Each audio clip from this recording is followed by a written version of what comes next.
Hello दोस्तों, welcome to Basu classes. आज हम पढ़ेंगे जीके के कुछ इम्पॉर्टेंट क्वेश्चन के बारे में। चलिए देखते हैं।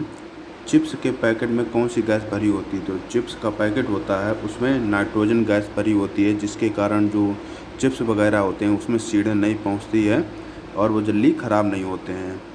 इंसुलिन के अति स्त्राव से कौन सा रोग हो जाता है? जो इंसुलिन जो होता है उसकी कमी से मधुमेह रोग हो जाता है, लेकिन जब अतिस्राव होता है, अत्यधिक बहने लगता है, तो उससे हो जाता है हाइपोग्लाइसीमिया।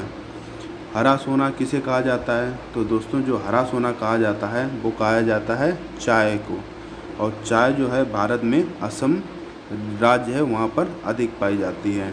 भारत में वृक्षों का आदमी या वृक्ष पुरुष किसे कहा जाता है? तो सुंदरलाल बहुगुणा को वृक्ष पुरुष या वृक्ष का आदमी कहा जाता है। भारत में जल पुरुष किसे कहा जाता है? तो जल पुरुष कहा जाता है राजेंद्र सिंह जी को। किस नदी को तिब्बत में सांगपो नदी कहा जाता है? तो ब्रह्मपुत्र नदी को तिब्बत में सांगपो नदी कहा जाता है। किस नदी को दक्षिण की गंगा कहा जाता है? तो गोदावरी नदी को दक्षिण की गंगा कहा जाता है।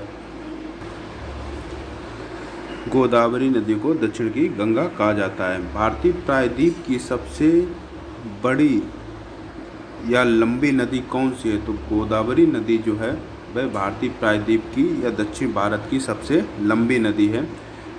वह इसकी जो लंबाई है वह 1465 किलोमीटर है। मानव द्वारा उपयोग की गई पहली धातु कौन सी थी? तो तांबा का उपयोग सबसे पहले मानव ने किया था।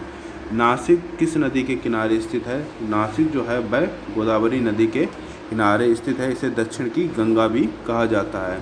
कौन सी नदी अपना रास्ता बदलने के लिए प्रसिद्ध है? तो कोसी नदी है, वह अपना रास्ता बदलने के लिए प्रसिद्ध है तथा इसे बिहार का शोक भी कहा जाता है, क्योंकि बिहार में कोसी नदी की वजह से वहाँ पर जल स्तर बढ़ जाता है और बाढ़ की संभावना अधिक हो जाती है।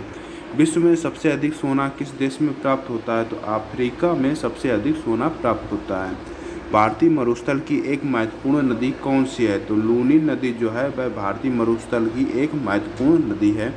इसका जो जल निकास है वह है अंदर की तरफ है, अर्थात अंतर्देशीय जल नदी भी इसको लूनी नदी को कहा जाता है।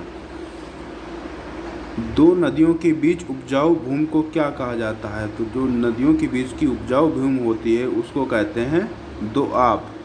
अगर दोस्तों आपको वीडियो पसंद आए तो लाइक करें, शेयर करें और सब्सक्राइब करें। आपको ऐसी वीडियो आगे भी मिलती रहेंगी। धन्यवाद।